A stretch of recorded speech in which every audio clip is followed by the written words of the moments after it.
Estou lendo o comentário de João, no capítulo 10. Capítulo 10. Muito solenemente lhes asseguro, o que não entra no aprisco pela porta, mas sobe por um outro lugar, esse é ladrão e salteador, mas aquele que entra pela porta é pastor das ovelhas. Para ele o porteiro abre, as ovelhas escutam sua voz e ele chama suas próprias ovelhas pelo nome e as leva para fora. Sempre que ele leva para fora todas as suas ovelhas, ele vai adiante delas, e as ovelhas o seguem, porque conhecem a sua voz. Mas um estranho de modo nenhum elas seguirão, mas fugirão dele, porque não conhece a voz dos estranhos.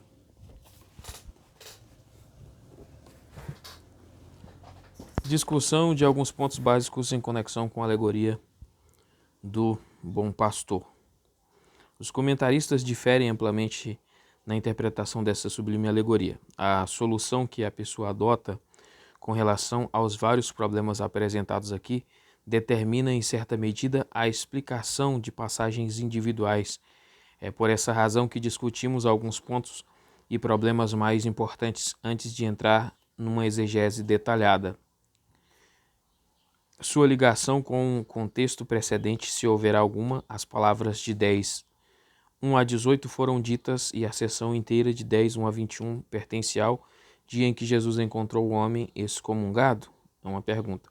Em 9:35, 41 temos o primeiro registro do que ocorreu nesse dia. Deve ser considerado como uma continuação lógica e cronológica? 10 do 1 ao 21. Letra A. Aqueles que não veem essa ligação estreita argumentam da seguinte maneira: o estilo diferente totalmente 9, 35, 41 é polêmico, 10 do 1 ao 18 é alegórico. 2. O discurso sobre o bom pastor continua em 10, 26 e 28, mas a última passagem foi pronunciada na festa da dedicação. Em dezembro, portanto, alguns meses depois, 9, 35, 41, é claro, portanto, que ou o discurso completo sobre o bom pastor pertence àquela festa, ou então simplesmente não sabemos onde colocá-lo. A ocasião em que ele foi pronunciado é totalmente incerta. Letra B. Quem consegue ver esta estreita ligação entre 9:35 a 41 e 10, 1 a 21? Responde como segue. E concordamos com essa resposta. Primeiro, embora o estilo seja diferente, a conexão de pensamento é muito aproximada. Jesus se descreve como sendo bom pastor em oposição aos falsos pastores. O bom pastor dá a sua vida por suas ovelhas. Os fariseus, por outro lado, como maus pastores, não estão preocupados com as ovelhas e as lançam fora. O homem cego de nascença, uma verdadeira ovelha, tinha sido excomungado pelas autoridades judaicas, mas Jesus, o bom pastor, foi procurá-lo e o encontrou. O que importa é essa conexão de pensamento. Uma vez que isso é visto, torna-se evidente que 10, 1, 21 é a continuação lógica e cronológica de 9, 35, 41 e, de certo modo, do capítulo 9 em sua totalidade. 2. Por que deveria ser considerado impossível que Jesus, em 10, 26 e 28, se referisse a um tema, os cuidados do bom pastor, que uns poucos meses antes tinham sido tema de um extenso discurso? Observe como o milagre em Betsaida 5:2 é retomado meses mais tarde, 7:23. Além disso, a presente seção 10:1-21 mostra muito claramente que ela está intimamente relacionada com a precedente, ou seja, com o capítulo 9, pois o versículo 21 traz: um demônio não pode abrir os olhos do cego. Pode? A abertura dos olhos do cego foi o tema do capítulo 9. 3. Essa seção não é introduzida por uma nova identificação o tempo. Ao contrário, ela começa com a expressão familiar muito solenemente: eu lhes asseguro que em nenhum outro ponto neste evangelho dá início a uma nova seção. A NN nem ao menos começa um novo parágrafo nesse ponto. 2. Seus antecedentes no Antigo Testamento. As pessoas que ouviram esta alegoria eram as mesmas de 9:35 41. Os discípulos de Cristo, o homem que tinha sido curado de sua cegueira, a menos que ele já tenha ido embora. Os fariseus e provavelmente outros judeus, veja sobre 10:6. Elas não a entenderam. Se elas tivessem estudado a palavra em maior profundidade, teriam entendido, pelo menos em parte, pois esse discurso está baseado no simbolismo do Antigo Testamento, a qual Jesus usou para seus próprios propósitos. O que segue são alguns dos mais notáveis paralelos do Antigo Testamento. Letra A. Jeová é pastor de Israel e dos crentes individuais que são considerados como ovelhas. O Senhor é meu pastor, nada me faltará. Salmo 23. Quanto a nós, teu povo e ovelhas do teu pasto, para sempre te daremos graças. Salmo 79, 13. Dá ouvidos ao pastor de Israel, tu que conduzes a José como um rebanho. Salmos 81. Ele é 80.1. Ele é o nosso Deus e nós, povo do seu pasto e ovelhas de sua mão. Salmos 95.7. Eu mesmo apacentarei minhas ovelhas e as farei repousar, diz o Senhor. Ezequiel 34:15. Veja o belo capítulo por inteiro, que as ovelhas têm tendência para se desviar e por isso precisam de um pastor para as guiar. Está claro no Salmo 119, 176 e Isaías 53:6. Letra B. Ele é um pastor muito bom, amoroso e compassivo. Isso está claro nas passagens dadas em A acima e também em Isaías 40:11. Como pastor apacentará seu rebanho, entre seus braços recolherá os cordeirinhos e os levará no seio. As que amamentam ele guiará mansamente. Salmo 12:3 e Lucas 15:3, 6. Letra C. Existem contudo maus pastores. Ai dos pastores que destroem e dispersam as ovelhas do meu pasto, diz o Senhor. Jeremias 23:1. Filho do homem, profetiza contra os pastores de Israel, profetize e diga-lhes: assim diz o Senhor Deus: ai dos pastores de Israel, que se apacentam a si mesmos. Não apacentarão os pastores as ovelhas? Ezequiel 34:2. Os povos semíticos, por exemplo, os assírios, frequentemente se referiam a seus governantes, reis, príncipes, líderes religiosos, entre outros, como pastores. Ai do pastor inútil que abandona o rebanho. Zacarias 11:17. Letra D. Esquecido pelo pastor, o rebanho se torna uma presa fácil aos animais selvagens, leões, ursos, especialmente lobos, para que a congregação do Senhor não seja como ovelhas que não têm pastor. Números 27:17. Respondeu Davi a Saul: teu servo apacentava as ovelhas do seu pai. Quando veio um leão ou um urso e tomou um cordeiro do rebanho, eu saí após ele e o feri, e livrei o cordeiro de sua boca. Levantando-se ele contra mim, agarrei-o pela barba, e o feri e o matei. Teu servo matou tanto o leão como o urso. 1 Samuel 17, 34, 36. Vi todo Israel disperso pelos montes como ovelhas que não têm pastor. 1 Reis 22, 17. O lobo habitará com o cordeiro. Isaías 11:6, com a implicação, é claro, de que até então o lobo tinha sido o pior inimigo do cordeiro. Por isso, anda o povo com ovelhas aflito porque não há pastor. Zacarias 10:2. Fira o pastor e as ovelhas ficarão dispersas. Zacarias 13:7. Letra E. O grande filho de Davi, o Messias, será o único pastor do remanescente reunido, Israel e Judá, mas agora não mais considerado como separado. Suscitarei para elas um só pastor e ele as apacentará. Meu servo Davi é que as apacentará. Ele lhe servirá de pastor. Ezequiel 34:23, Jeremias 23:5, em que o renovo justo é contrastado com os pastores maus. A alegoria registrada em João 10:1-18 pode ser vista como sendo o cumprimento de Ezequiel 34:23. O próprio Jesus é o bom pastor, tal como foi predito. 3. Seu caráter como alegoria. Letra A. O que é uma alegoria? O discurso sobre o bom pastor é chamado de paroímia. Em geral, uma paroimia, literalmente em dito marginal, é um dito figurativo. 16, 25, 29. Aqui Aqui no capítulo 10 é uma alegoria mais que uma parábola. O Evangelho de João não contém nenhuma parábola. O próprio termo parábola ocorre somente nos sinóticos, em Hebreus 9:9, 11:19, enquanto paroimia ocorre apenas no quarto Evangelho e em 2 Pedro 2:22. No Novo Testamento há alguma sobreposição de significado dos termos parábola e paroimia. Ambos podem referir-se a um provérbio, 2 Pedro 2:22 e Lucas 4:23, mas isso é uma acessão, não uma regra. De modo semelhante, o hebraico machal tem uma conotação muito ampla: provérbio, parábola, poema, enigma, declaração velada e contundente. Veja sobre 2:19.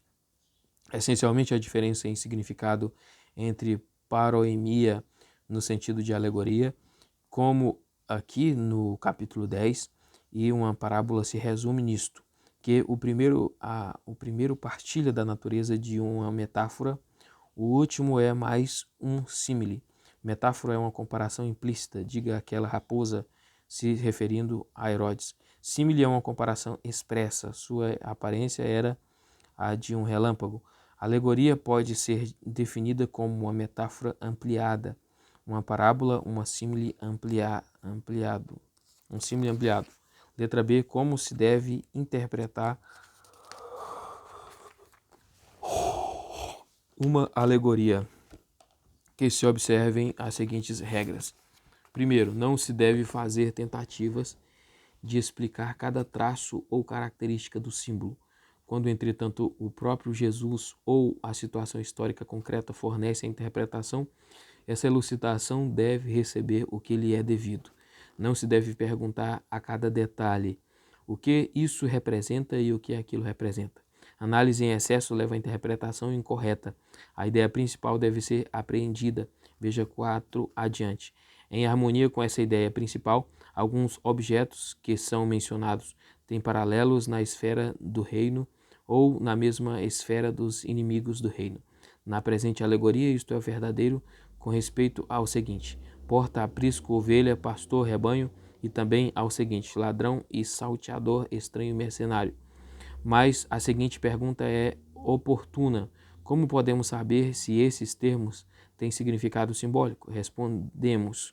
Letra A. Quanto à primeira lista, porta, aprisco, ovelha, pastor e rebanho, é interpretada pelo próprio Jesus. Não devemos hesitar em permitir que um termo tenha o significado simbólico que o próprio autor lhe atribuiu. Observe o seguinte: versículo 1, símbolo, significado. A porta, o próprio Jesus. O aprisco, Israel, claramente implícito. Versículo 16, ovelhas, aqueles por quem Cristo morreu, aqueles destinados a serem salvos, aqueles que obterão vida eterna, aqueles que ouvem a voz de Jesus e o seguem. 10, 4, 9. Versículo 2, pastor Jesus, o bom pastor. Rebanho, versículo 16, a congregação total de salvos, um rebanho. 10, 16. Letra B, quanto à segunda lista, ladrões e salteadores, estranhos e mercenários, ver item 3 adiante. A situação histórica concreta da qual a alegoria emana é tudo o que é necessário para explicar estes símbolos. Quando seguimos esta regra, permanecem alguns termos aos quais não podemos atribuir com algum grau de certeza um significado simbólico. Um exemplo disso é porteiro. Esses termos são necessários para melhor definirmos o símbolo. Para o lobo, veja sobre 10:29. 2. Nem toda a designação deve ser ligada ao símbolo. Na interpretação da presente alegoria, alcançamos um ponto crucial. Como vimos, é aqui que muitos intérpretes se perdem. Frequentemente, a realidade na esfera do reino é mais preeminente do que a figura. Isso significa, em alguns casos, a sentença tem como seu sujeito um sujeito implícito, uma metáfora, mas o predicado não se aplica à metáfora propriamente dita, mas somente à pessoa a quem a metáfora se refere. Assim, quando no Salmo 79:13 o poeta diz: quanto a nós, teu povo e ovelhas do teu pasto, para sempre te daremos graças, fica imediatamente claro que essa ação de graças fica fora da esfera dos animais, ovelhas, por exemplo. As ovelhas, no sentido literal, não podem dar graças. Pessoas parecidas com ovelhas, entretanto, rendem graças. Nesse caso particular, a referência se torna clara pela expressão teu povo, que explica ovelhas do teu pasto. As duas expressões se interpretam mutuamente. Uma vez entendido esse ponto, não deverá haver mais dificuldades em aplicar a última parte de 10.9. Se alguém entrar por mim, será salvo, entrará e sairá e achará pastagem.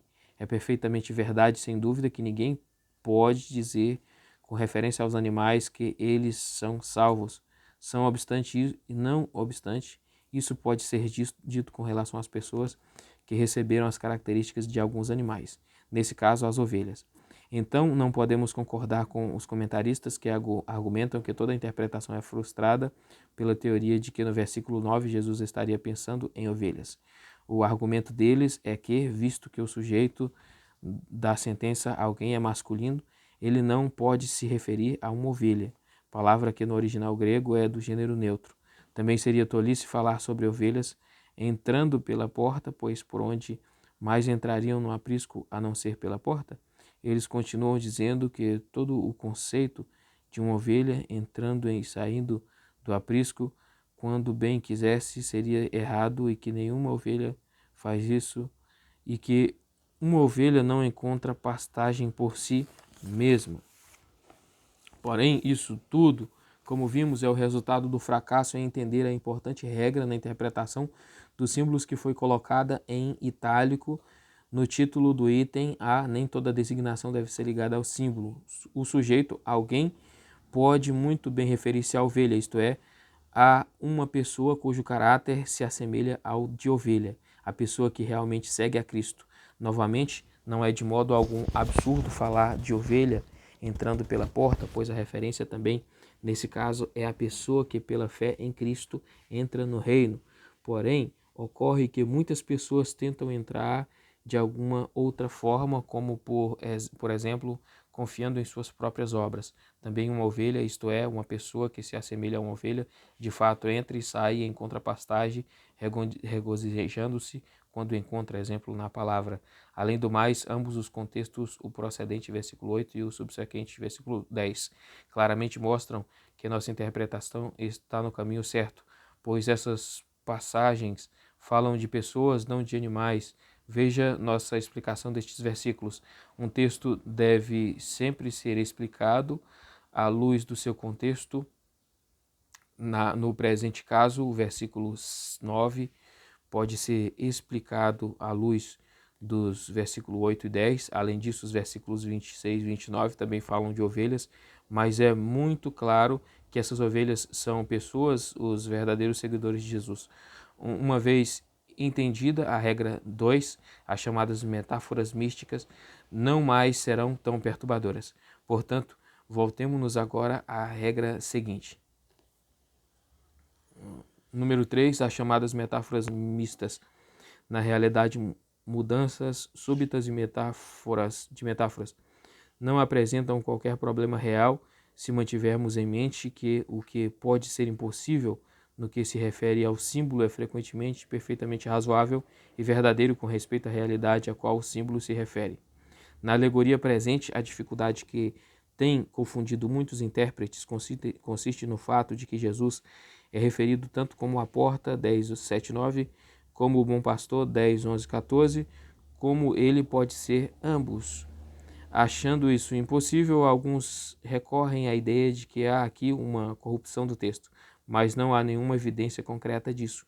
Em vez disso, a solução deve ser buscada na direção da aplicação da regra 2. Jesus é tão grande que sua importância não pode jamais ser completamente expressa. Nesse símbolo tomado sozinho, pode fazer justiça à sua plenitude. Ele é, de fato, tanto a porta quanto o pastor. Encontramos exatamente o mesmo fenômeno no livro de Apocalipse. João espera ver um leão, Apocalipse 5:5, porém vê um cordeiro, Apocalipse 5:6, o cordeiro como tendo sido morto. João espera ver a noiva, Apocalipse 21:9, porém vê a cidade, Apocalipse 21:10. Contudo, quando começamos a estudar estas aparentes irregularidades, vemos uma boa razão para cada uma delas. De fato, uma noiva não pode ser ao mesmo tempo uma cidade, mas a igreja de Deus, a qual se referem tanto a noiva quanto a cidade. Pode ser e é ambas. Cristo é tanto o leão quanto o cordeiro. Então, também aqui em João 10, embora seja inteiramente verdade que a porta não pode ao mesmo tempo ser um pastor, é também verdade que Jesus é ambos ao mesmo tempo. E da mesma forma que Jesus é tanto a porta quanto o bom pastor, também seus inimigos, os fariseus, são apresentados como ladrões, salteadores, estranhos e mercenários. Não é de modo algum necessário nem aconselhável considerar cada um desses termos como se referindo a uma categoria diferente, de modo que, por exemplo, os fariseus e os mercenários, ministros avarentos, devemos atentar para a situação concreta histórica. Em todo o contexto, nada de modo algum se diz sobre os falsos messias, ou sobre pregadores loucos por dinheiro. Os fariseus, por outro lado, então, os fariseus, por outro lado, estão muito em evidência. Foram eles que Jesus mencionou como sendo, num aspecto, ladrões e salteadores, e em outro aspecto, estranhos, e ainda em outro, mercenários. Esta interpretação não injeta elementos estranhos na exegese. 4. Sua ideia principal. O tema principal em todo o capítulo é Jesus, o bom pastor, em contraste com os maus pastores. Com certeza, Jesus é também a porta, mas esse pensamento é secundário.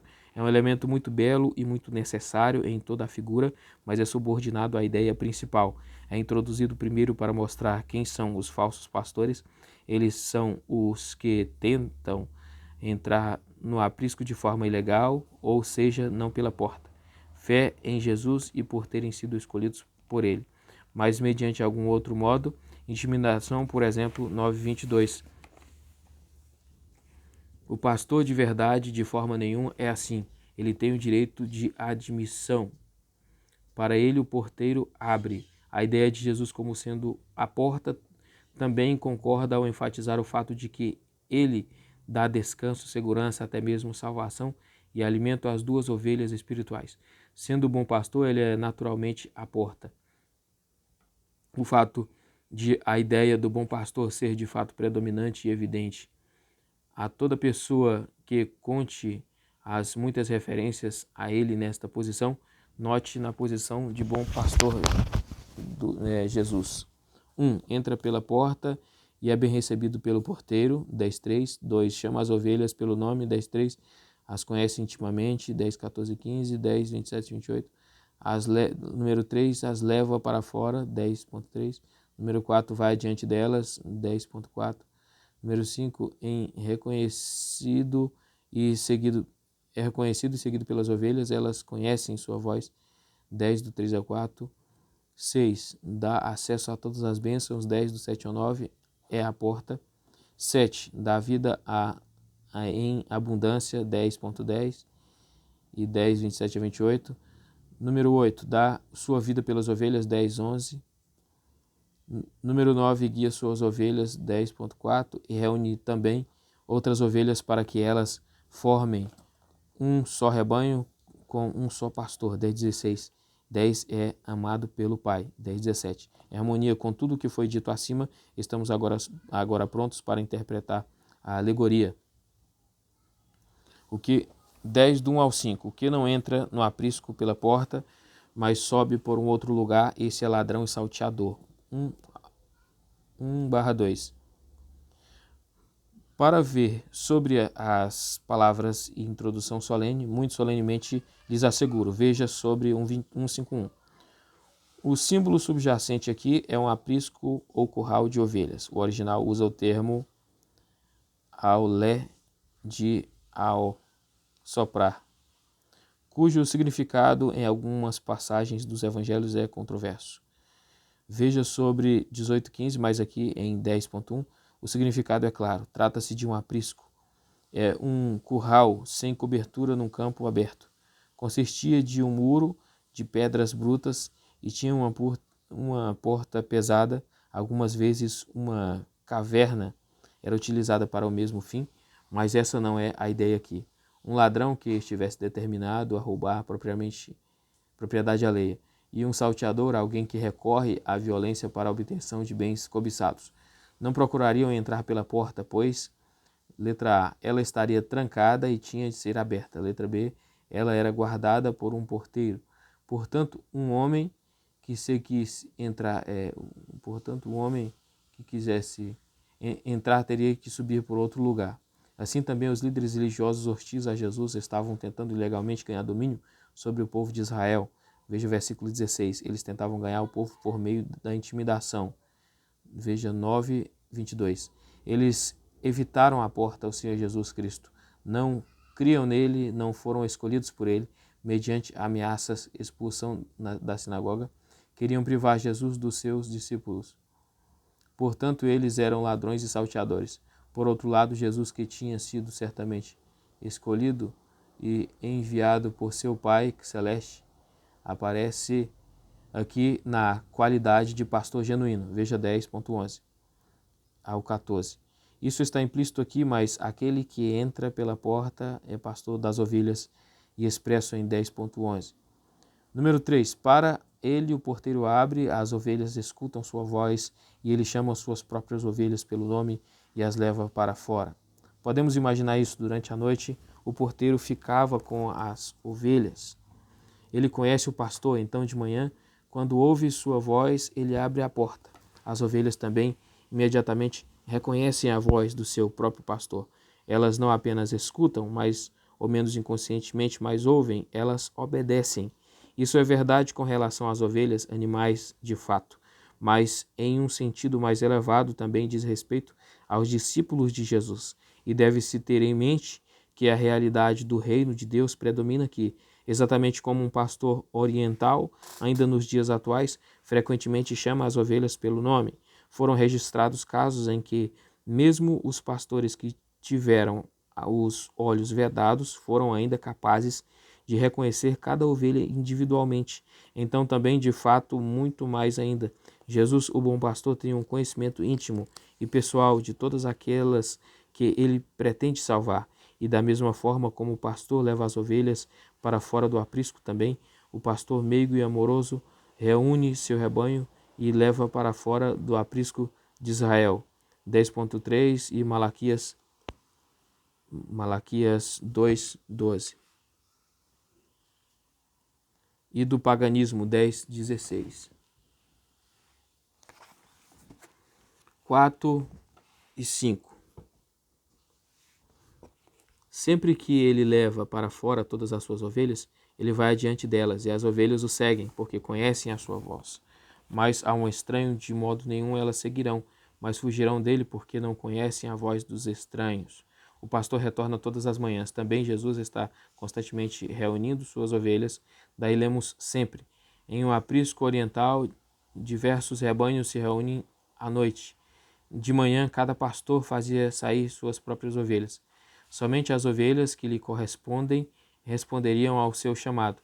As outras que pertencem aos outros pastores não lhe dariam atenção. O pastor Jesus faz sair todas as suas ovelhas. Ele vence todas as objeções delas.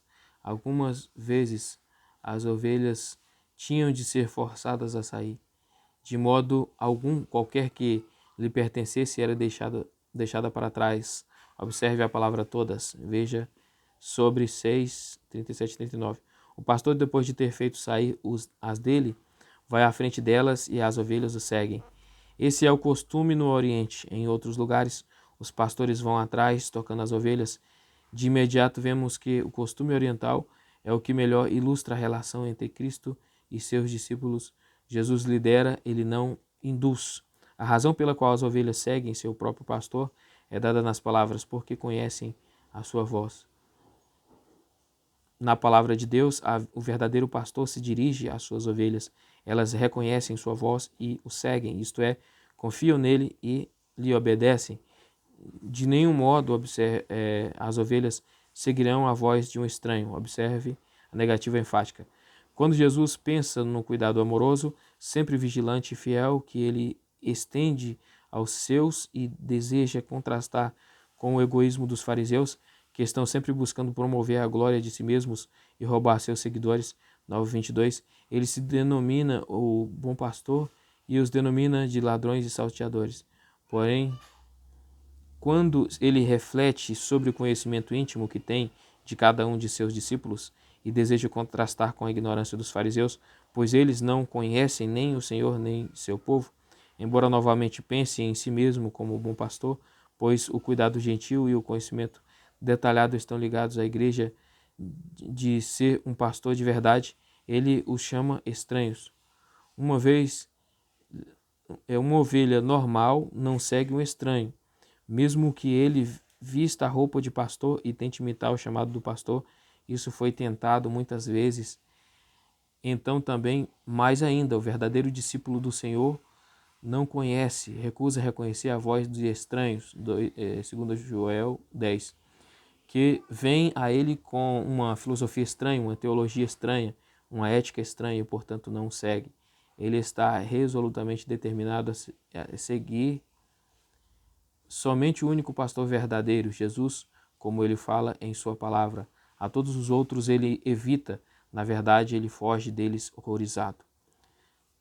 Sexto versículo. Esta alegoria Jesus lhe contou, mas eles não entenderam o significado, o que ele estava dizendo. Então Jesus disse novamente, muito solenemente lhes asseguro, eu sou a porta das ovelhas, todos os que vieram antes de mim são ladrões e salteadores, mas as ovelhas não lhe deram ouvido. Eu sou a porta, por mim, se alguém entrar, será salvo, e entrará e sairá e achará pastagem. O ladrão vem somente para roubar, matar e destruir. Eu vim para que as pessoas tenham vida e a tenham com abundância. Eu sou o bom pastor dá a vida pelas ovelhas. Aquele que é o mercenário e não pastor, a quem não pertence às ovelhas, vê o lobo, abandona as ovelhas e foge. E o lobo as arrebata e dispersa o rebanho. Ele foge porque é mercenário e não se preocupa com as ovelhas. Versículo 14. Eu sou o bom pastor e conheço minhas ovelhas, e elas me conhecem. 15.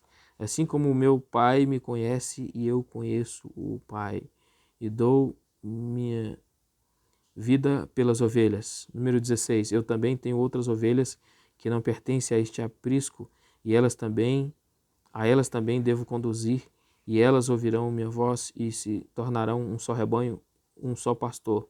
17. Por esta razão o Pai me ama, porque eu dou minha vida a fim de que eu possa reassumi-la novamente. 18. Ninguém a tirou de mim, pelo contrário, eu as entrego por minha própria causa.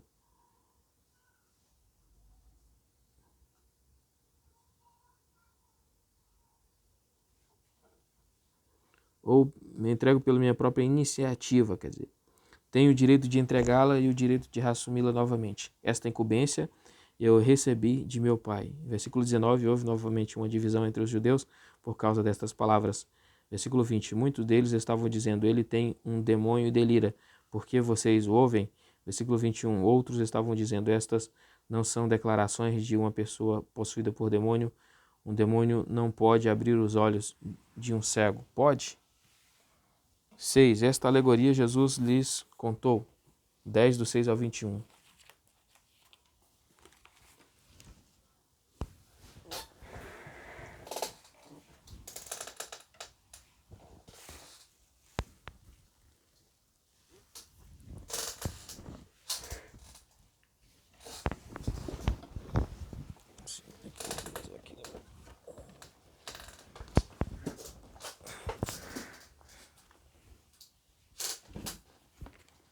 É 10 do 6 ao 21, hein? Esta alegoria Jesus lhes contou. É difícil entender como podem alguns intérpretes sustentar que essa alegoria foi contada somente aos discípulos e que somente estes discípulos, eles apenas entenderam que ela significava. Que essas palavras foram ditas não apenas aos discípulos, mas também aos fariseus e talvez a outros judeus, parece claro, a partir de cuidadoso exame das seguintes passagens. 9, 40, 41. Continuando até 10, 1, 10, 7 e especialmente 10, 19 a 21, para o significado do termo alegoria, paroimia, as regras de interpretação que se aplicam, veja o que foi dito nas páginas 393 e 398.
Os judeus não entenderam a alegoria, mas eles não entenderam o que significava o que ele estava lhes dizendo. Se conhecessem melhor o Antigo Testamento, eles não teriam sentido esta dificuldade. Veja o que foi dito nas páginas 392 e 393. Entretanto, aqui devemos ser cautelosos na interpretação. Embora a ideia de pastor e ovelha, Jeová, o pastor, seu povo, suas ovelhas, se encontre em tantas páginas do Antigo Testamento, de modo que a ignorância total com respeito a essa figura é quase inimaginável. O pensamento adicional transmitido aqui em 10:1:6, a saber que o bom pastor aqui, que Jeová, que é o mesmo Jesus, separaria o verdadeiro Israel de dentro da nação de Israel, conduziria os seus para fora do aprisco, não era provavelmente também conhecido. Entretanto, nem mesmo essa ideia deveria ter soado tão estranha. A reunião ou a eleição de um remanescente é ensinada em muitas passagens do Antigo Testamento. Jeremias 3:14, Amós 3:12 e etc. Em Miqueias 2:12, essa reunião de um remanescente está até mesmo associada à ideia do pastor. Número 7. Então Jesus disse novamente, muito solenemente lhes asseguro, eu sou a porta das ovelhas. Como seus ouvintes não tinham entendido a alegoria, Jesus a explicou neste parágrafo. Contudo, o que temos aqui é mais do que uma explicação. Alguns detalhes são acrescentados de modo que podemos falar de explicação e amplificação.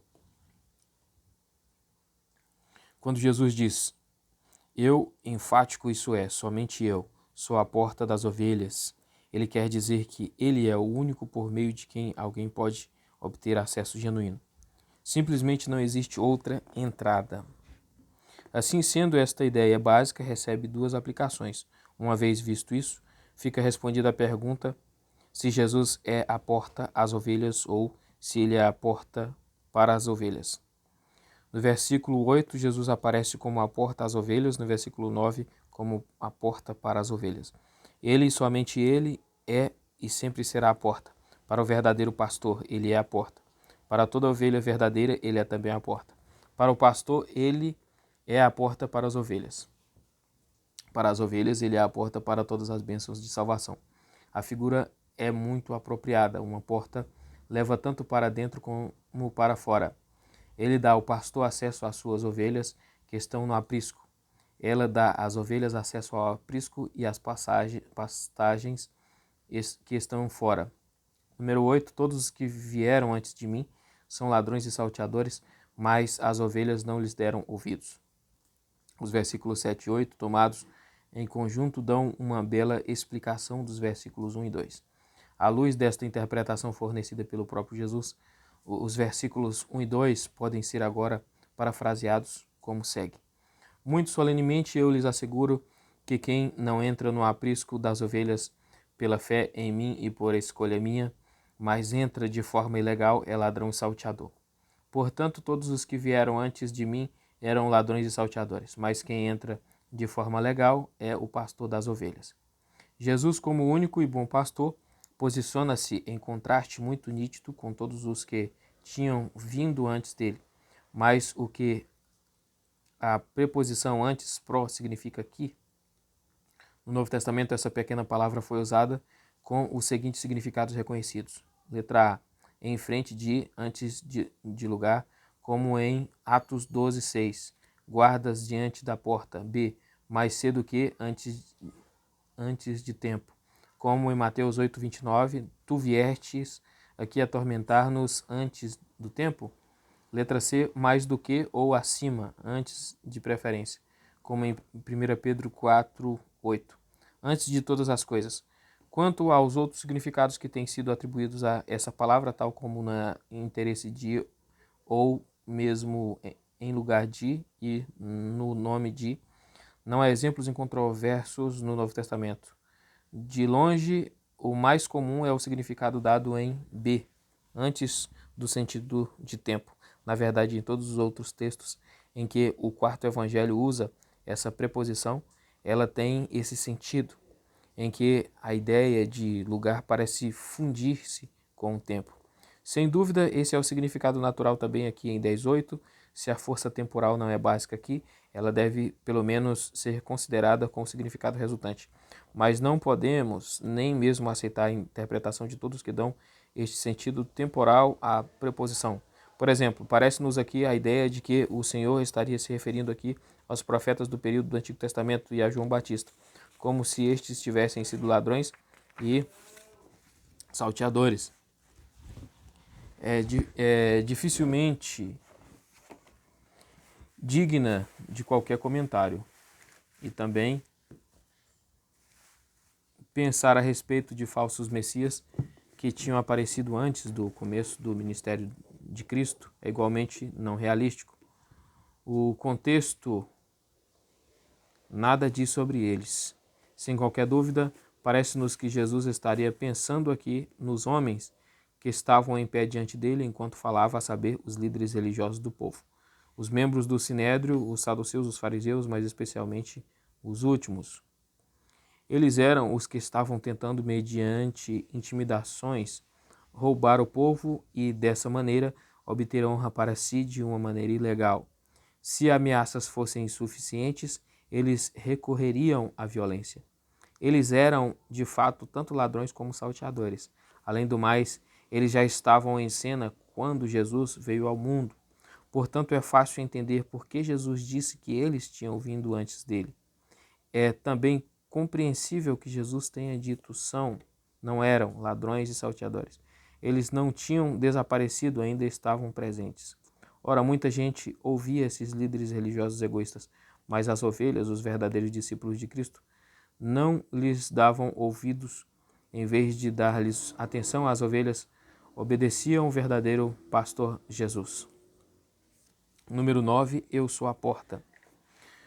Para ver esta afirmação, eu sou a porta, veja sobre 10.7. Jesus não é só a porta às ovelhas, é também a porta para as ovelhas. Até certo ponto, já explicamos o versículo 9. Uns poucos pensamentos devem ser acrescentados. Jesus tinha justamente acabado de afirmar que seus verdadeiros seguidores se recusam a dar ouvidos aos ladrões e salteadores. É lógico, portanto, presumir que quando ele disse por mim, se alguém entrar, ainda está pensando nestes mesmos seguidores verdadeiros. Observe a posição enfática da expressão por mim, no original, no início da frase. Não existe outra entrada. Deixamos que 3,16 sirva de comentário. A fé em Cristo como Filho de Deus é a única porta de entrada. E esta fé é confiança pessoal plena nele e em sua expiação substitutiva. Jesus diz, por mim, se alguém entrar será salvo, o que ele quer dizer quando diz que essa pessoa será salva, esse termo é explicado no versículo 10, significa receber a vida. Os termos ser salvo e ter vida são usados juntos. Aqui, assim como 3,16 e 3,17, de 3,16, sabemos que isso significa vida eterna. Veja sobre esse versículo, e mesmo que não tivéssemos 3,16 e 17, ainda teríamos o comentário que nos é fornecido por 10,28. Essas ovelhas são libertas da culpa, da miséria, do castigo do pecado. E da miséria e do castigo pelo pecado. Abundância, o amor de Deus fartamente derramado nos corações delas, a paz de Deus que excede todo o entendimento é a porção delas. Aqui em princípio, logo mais em perfeição. Não existem boas razões para restringir o significado do verbo nessa passagem, como se ele não significasse nada mais que ele estará seguro. Na verdade, a segurança está bem implícita nas palavras entrará e sairá. Mas isto é apenas parte do significado, não apenas entrará e sairá. Isto é, experimentará perfeita isenção de todo dano e perigo, e isto até mesmo nos pequenos afazeres do dia a dia, e se sentirá inteiramente à vontade nas rotinas diárias do povo de Deus. Veja especialmente as belas palavras do Salmo 121:8, mas também disso achará pastagem, ou seja, vida em abundância, como o versículo seguinte indica, a pastagem que a ovelha verdadeira encontra no estudo da palavra está certamente incluída. 10:11. O ladrão vem somente para roubar, matar e destruir. Eu vim para que as pessoas tenham vida e tenham abundância. Ladrão é fariseu, como foi explicado. Observe o arranjo culminante, roubar, matar, destruir, que esses líderes espirituais religiosos matavam